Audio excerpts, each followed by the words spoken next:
Right now, an update to the ongoing Judge Doyle Square project downtown. The city tonight releasing 3 new potential designs. And a number of students are injured when a school bus is involved in a multi-vehicle crash in Monroe. What we've learned tonight about the person responsible, straight ahead.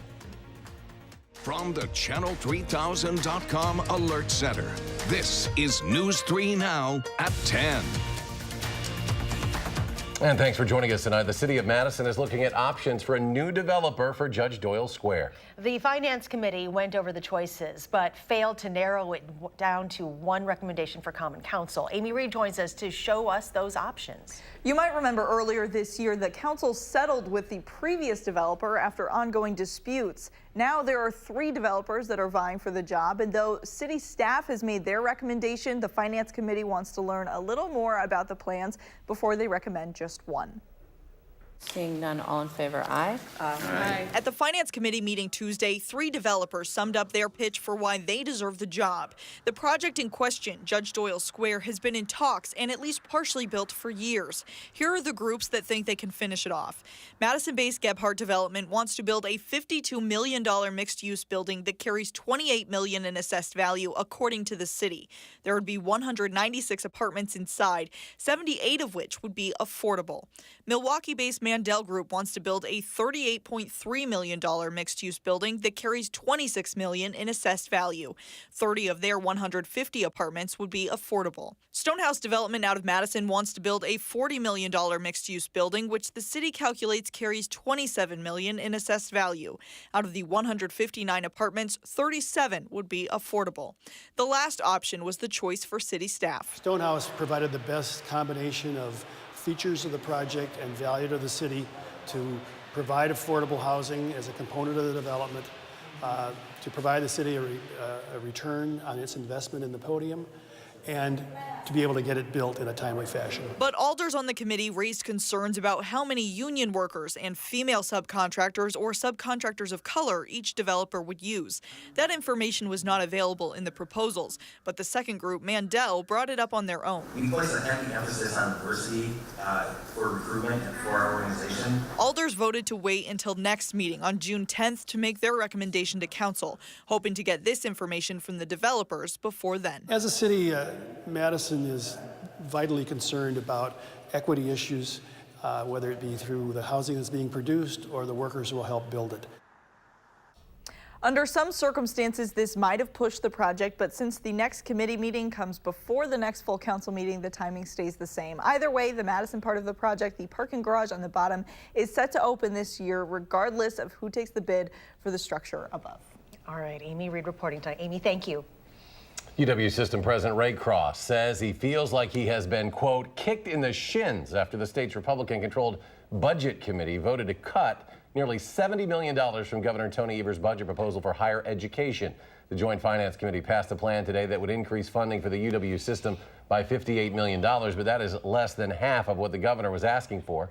The Republican plan would also continue to freeze tuition at UW schools for 2 years, but it eliminates the $50.4 million that the governor proposed to pay for the tuition freeze. A tornado touched down near Kansas City tonight, and the National Weather Service warned millions of people to seek shelter.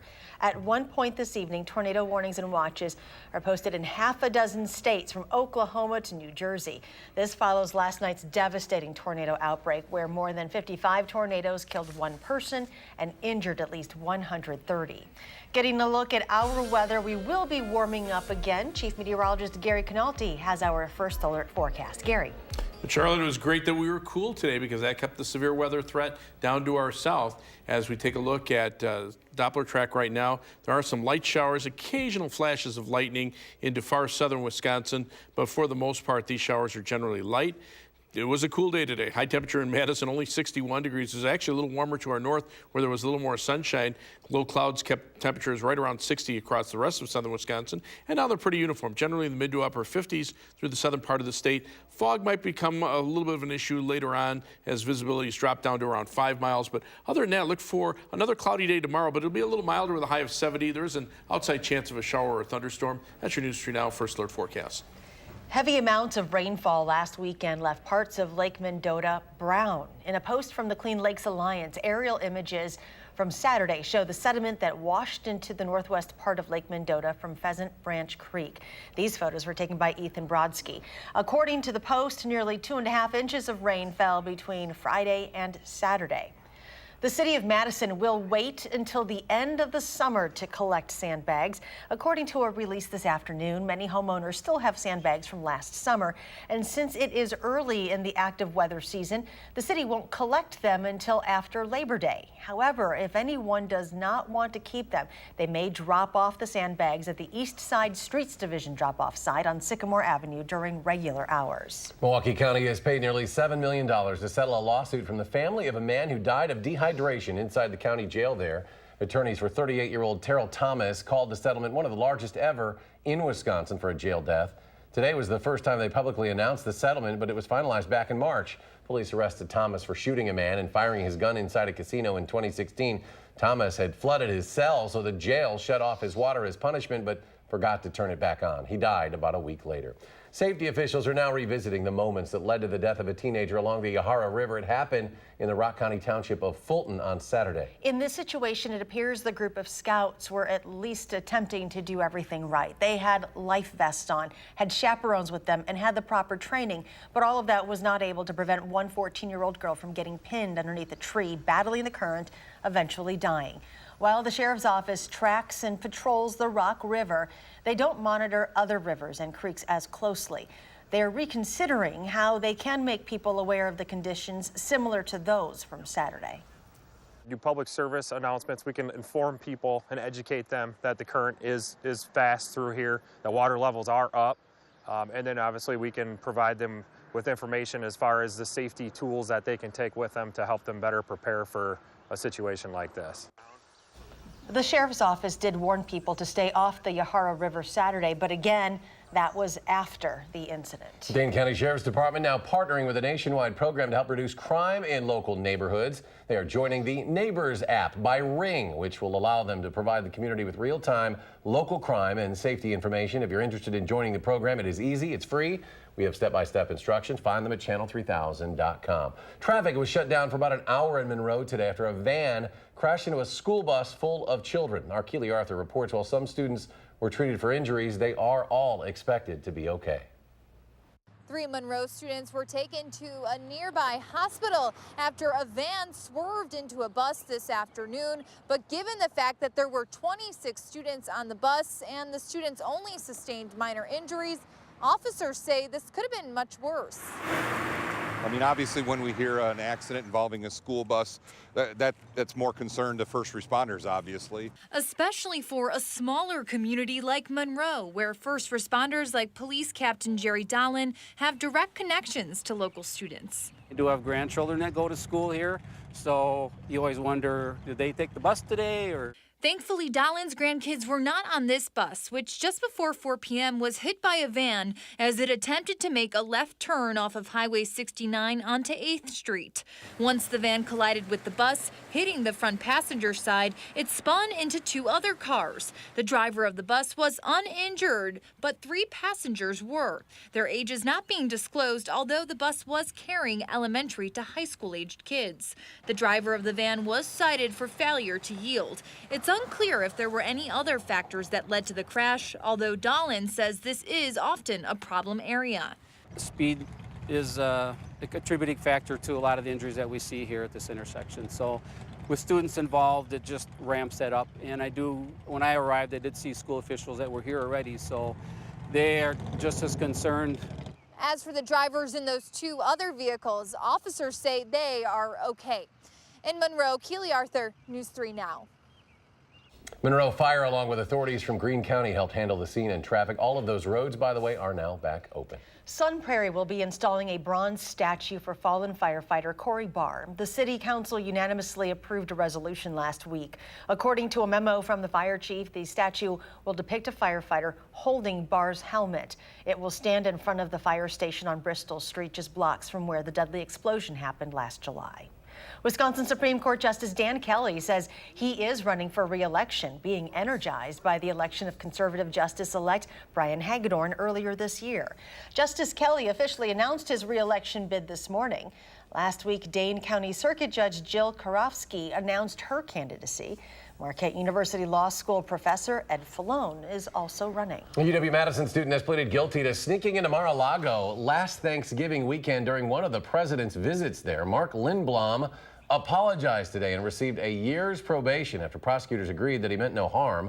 According to federal prosecutors, Lindblom got into Mar-a-Lago through a tunnel that connects the beach to the president's private club. He remained at the club for 20 minutes until he was discovered by the Secret Service near the pool. City of Lodi may soon be asking its water utility customers to help pay for a building project that was never approved of in the first place. The $1.8 million project was supposed to be approved by the Wisconsin Public Service Commission, but it never was. The city went ahead and had it built anyway, and now they want to ask the people there to pay an extra 34% on their water bills to help pay for it. Business owners who use a lot of water say what the city is doing is wrong, and they say it'll have a major impact, especially for downtown bars and restaurants. I don't think it's right, but we've got a lot of stuff that seems to be going on lately that's not being approved by going through committees, and it's just getting pushed out there, and then the city's supposed to take care of it. They have their own set of rules, it seems. Paul Vermacher said he plans to deal with the city if and when he sees an increase in his water bill. Still to come tonight, what the latest census estimate shows about the state's most populated city. Plus, Madison Police Department swears in its largest recruiting class to date. Stay with us.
Welcome back. Milwaukee's population is shrinking, according to the latest census estimate. It shows the city has actually been losing residents for the past 4 years, while cities like Madison have seen a big jump. The census estimate comes out every year, but that is just what it is. It's just an estimate. Not everyone is convinced that those numbers are all that accurate. The official census count is done once every 10 years, but that estimate comes out every year. And the last one shows Milwaukee lost about 3,000 residents just since 2010. Madison PD swearing in its largest graduating class ever this morning. 50 new officers will join the force.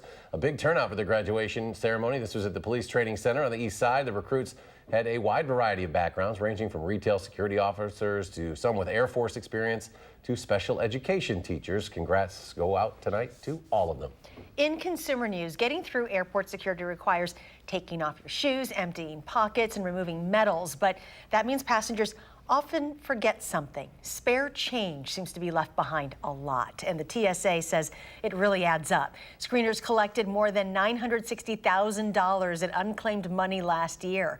The agency uses it to pay for things like checkpoint maintenance and new signs. New York's JFK collected more loose change than any other airport, about $72,000 worth. It's followed by Los Angeles, LAX, Miami International, and Chicago O'Hare. Well, Apple is releasing its first new iPod in 4 years. This is the 2019 edition of the iPod Touch. It runs on the A10 Fusion chip, which Apple says makes the iPod run twice as fast as before, and the device cost as low as $199.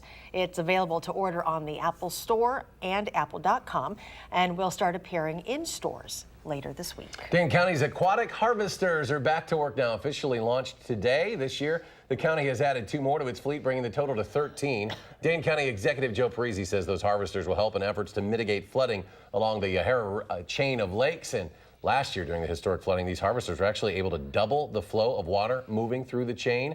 Throughout the year, they also removed nearly 8,600 tons of material from the lakes and rivers.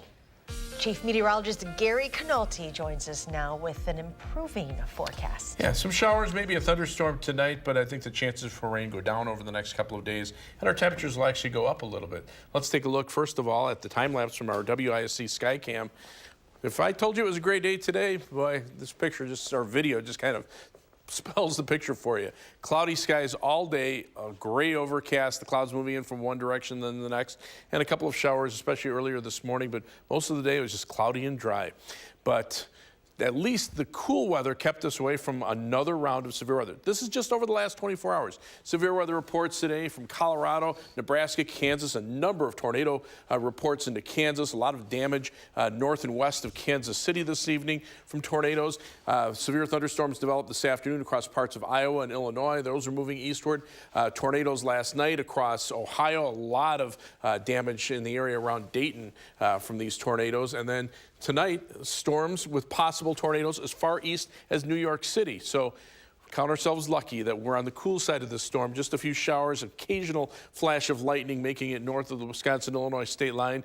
But all the severe weather tonight, severe thunderstorm watches down to the south of the Chicago area, and that's about as close as it'll get. Around here, again, just some light showers, a couple of flashes of lightning around Monroe in the last hour, and that's it as far as the thunderstorms are concerned. Tomorrow, marginal risk of severe thunderstorms into Illinois and Iowa, but I think most of the thunderstorm threat will stay away from southern Wisconsin, and especially the heavy rain threat. That will continue over the next 48 hours down across parts of Iowa and Illinois, maybe another 1 to 2 or 3 inches of rain.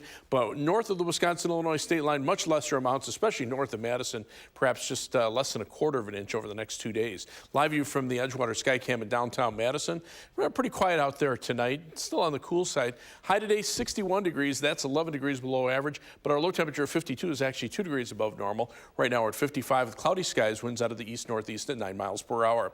High temperatures today, warmer in the northern part of the state where there's some sunshine compared to southern Wisconsin where we're stuck underneath the clouds. Current temperatures are generally in the 50s with a few 60s down to our south. And basically what's happening is we're right underneath the jet stream. So to our north, that's where the cooler air is, the warmer air to the south, and these areas of showers and thunderstorms continue right along the jet stream, passing just to our south. The Great Lakes also helps when you get winds out of the northeast there near the ground. That also helps keep much of Wisconsin cool. We don't get the warm air to make it all the way this far north, so the severe weather threat at this time of the year stays just to our south. As we get into the summer where the lakes start to warm up, then the severe weather threat gradually shifts northward. Tomorrow's severe thunderstorm threat out to the west, but that will take a path again through Iowa and Illinois and should stay just south of the Wisconsin-Illinois state line. There's a stationary front to our south, an area of low pressure here. Eventually that will will move eastward, bringing another round of thunderstorms tomorrow to our south. Maybe a threat for a shower or thunderstorm here. Temperatures, though, right now, very warm to the south. Still 80 degrees in St. Louis, while we're in the 50s on our side of the front. Showers, perhaps a thunderstorm tonight, especially south of Madison. Some patchy fog also possible, low 54. Tomorrow, look for a high of 70, so a little milder than today, but a chance for a shower or thunderstorm. Most of the day, like today, will be dry. You can see on future track the best threat of rain moving out tonight. Tomorrow, a shower or thunderstorm popping up in a few spots. High temperatures around 70, maybe even a few breaks in the clouds. Tomorrow night, mostly dry, maybe a shower or thunderstorm near the Illinois state line, lows mid-50s. And then on Thursday, look for high temperatures in the mid-70s with perhaps a little more break in the clouds. You can see rainfall amounts heavier down south of the Illinois state line, but the 7 to 10 day forecast, that's where the good news is. Temperatures generally between about 70 and 75. The rain chances pretty much confined to a slight chance of a shower or thunderstorm Thursday, a chance Saturday, and then a chance from late Tuesday into early Wednesday. Rest of the time should be dry. All right, that's good to hear. It certainly is. Thank you. You're welcome. One of the biggest names, maybe the biggest name in the history of golf, is coming to the University Ridge event. AmFam Championships next month. Stay tuned. The story coming up in sports.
Brewers and Twins play the second and final game of their series at Target Field in Minneapolis tonight. The Twins have been hitting homers at an incredible rate this season, and Eddie Rosario has been the leader of that Rosario gets home run number 17. The Twins now have hit 106 homers as a team. That one gave them a 5-2 lead. Brewers made it interesting in the ninth. Yasmani Grandal hit this one 419 feet into the left field bleachers, but that's as close as the Brewers would get. Final score, Twins 5, Brewers 3. Brewers off tomorrow. They're at Pittsburgh Thursday night. Opening night for the Madison Mallards, their 19th season in the Northwoods League. They host one of the league's new franchises, the Kokomo Jackrabbits. And what an opening night for the Mallards as they get 11 runs on 13 hits. Ryan Stanley hits one of the Mallards' homers. Final is 11-1 Madison. Manager Donnie Scott says he's going to stick to the fundamentals with this group of college players. The game is drastically changing, and I think they've gotten away from the hit and run and the bunts and all those type of things, and everybody's just swinging for the fences. And I know these guys are going to eventually get to that, but you're always hearing that from people at the top level saying, you know, people just don't know how to play the game the right way. And, well, you know what? I'm going to make sure I take care of my 30 guys that are here right now, and we work on it.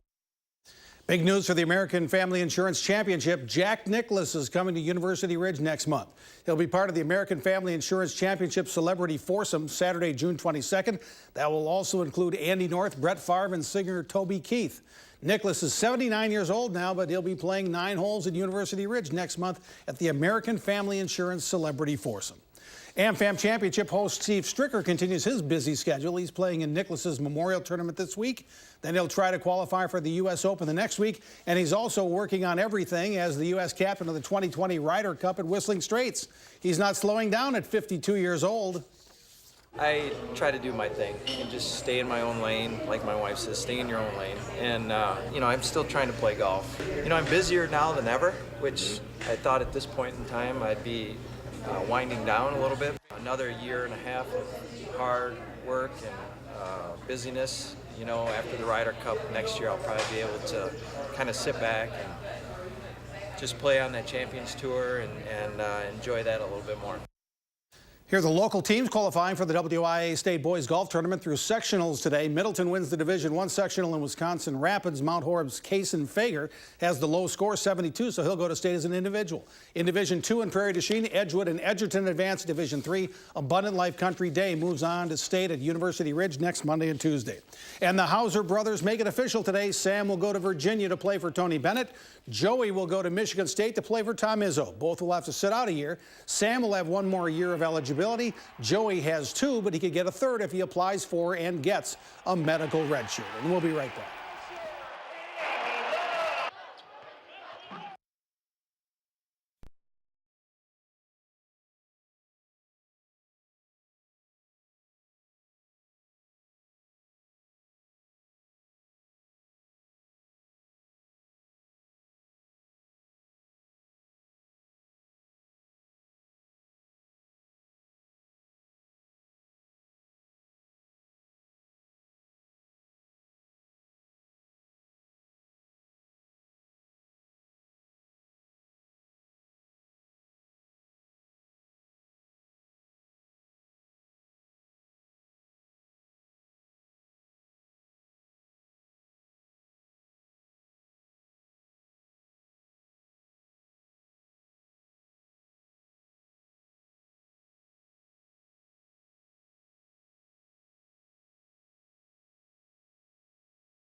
And Gary rejoins us. Final check of the forecast. And some rain mainly south of Madison right now. Some showers, a couple of flashes of lightning around Monroe earlier, but most of that rain staying south of Madison. Temperatures right now generally mid to upper 50s. Tomorrow look for a high of 70, so a little warmer than today. Chance of a shower or thunderstorm. Slight chance of rain on Thursday. Friday should be dry. Saturday, a chance of a shower or thunderstorm. But those temperatures very comfortable. Low to mid 70s. Chance of a shower or thunderstorm late Tuesday into early Wednesday. The rest of the time should be dry. All right, Gary, thank you. And thank you for joining us for News 3 Now at 10. Do something good. We'll see you back here tomorrow.